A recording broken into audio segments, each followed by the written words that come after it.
ഈ blue beauty ഉണ്ടല്ലോ, Kia Seltos 2022 model, വളരെ കുറഞ്ഞ മൈൽസ് ഓടിയ വണ്ടി. V4 4x4 വണ്ടിയാണ്, full option. Okay, all wheel drive ആണ്. 16,500 സ്റ്റാർട്ട് ചെയ്ത ബിഡാണ്. നമുക്ക് എത്രയ്ക്ക് മുതലേ കിട്ടി അറിയോ?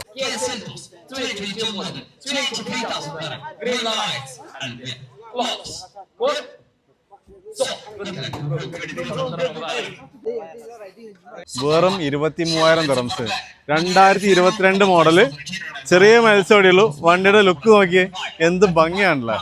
നമ്മുടെ ഒരു സ്പെഷ്യൽ കസ്റ്റമറിന് വേണ്ടിയിട്ട് നമ്മളെടുത്ത വണ്ടിയാണിത്. ഫുൾ ഓപ്ഷൻ വണ്ടിയാണ്. നമ്മുടെ എയർ ബാഗ് എല്ലാം സേഫാണ്. ഡിസ്പ്ലേ കാര്യങ്ങൾ കണ്ടോ, ഒരു പ്രശ്നമില്ല. ഈ ഭാഗത്തൊന്നും നൈസാണ്. അപ്പോൾ ഇതുപോലത്തെ വണ്ടിക്ക് നമ്മളെ കോൺടാക്ട് ചെയ്യാൻ മറക്കണ്ട. ബാക്കൊക്കെ നോക്കിയേ, അടിപൊളിയല്ലേ. ബാക്കിൽ ആകപ്പാടുള്ള ഈ ബമ്പർ മാത്രമാണ് കേട്ടോ ഡാമേജ് ഉള്ളത്. ആണല്ലേ, ഓൾ വീൽ ഡ്രൈവ് വണ്ടി, വെറും 23,000-ന്. 2022 മോഡൽ. വേറെ എന്ത് വേണം? ഇതുപോലത്തെ അടിപൊളി വണ്ടികൾ നിങ്ങൾക്ക് വേണം, നമ്മൾ എത്ര വേണമെങ്കിൽ കോൺടാക്ട് ചെയ്തോ, എടുത്ത് കയ്യിൽ തരാം നമ്മൾ.